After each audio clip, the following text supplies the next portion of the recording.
네, 앞서 비건 대표와 김현종 차장의 모습이 지나갔는데 이 미국의 계속되는 협상 재개 메시지에도 북한이 아직 대화에 나설 생각이 없음을 내비쳤습니다. 네, 북한의 이런 말과는 달리 청와대는 곧 협상이 재개될 것으로 내다봤는데요. 취재기자 연결해 자세한 내용 알아보겠습니다. 김지선 기자. 네, 통일부에 나와 있습니다. 네, 청와대는 왜 이렇게 보고 있는 겁니까? 네, 김현종 청와대 국가안보실 2차장이 스티븐 비건 미 국무부 대북 특별대표를 1시간 남짓 만난 직후 한 말입니다. 북미 간 대화가 곧 전개될 것이고 잘 전개될 것 같다는 느낌을 받았다고 말했습니다. 그렇게 느끼는 근거에 대해서는 말을 아꼈습니다. 북한에서 대화 재개와 관련해서 구체적인 신호가 있었는지도 물었는데 그건 아니라고 했습니다. 김 차장은 최근 북한이 강도 높은 대남 비난을 이어왔지만 정부가 계속 절제한 것을 미국 측이 높이 평가하고 있다고 설명했습니다.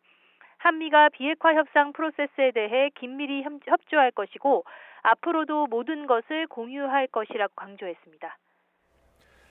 네, 그런데 북한 측에서는 오늘 아침까지만 해도 이 대화 재개의 부정적 입장 아니었습니까? 네, 그렇습니다. 북한 외무성이 이번에는 우리의 F-35A 스텔스 전투기 도입을 문제 삼았습니다. 한미연합훈련에 이어 미국과 남한의 이런 군사적 적대 행위로 인해 대화의 동력이 떨어지고 있다는 겁니다.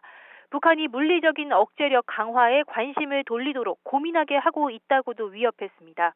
군사적 위협을 동반한 대화에는 흥미가 없다며 당장 협상에 나서지는 않겠다는 뜻을 내비친 겁니다. 한미연합훈련도 끝나 비건 대표의 방한 기간 북미 실무 협상이 물꼬를 트지 않을까 하는 기대가 있었는데 이번에는 좀 어려워 보입니다.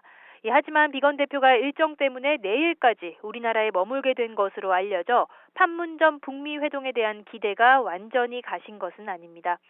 북한의 오늘 담화를 보면 비난 속에서도 여전히 대화와 협상을 통한 문제 해결 원칙은 고수하고 있습니다. 여기에다 협상 시작 직전 강수를 둬서 긴장을 높인 뒤 지렛대로 삼는 것이 북한 외무성이 보여온 특유의 방식이기도 합니다.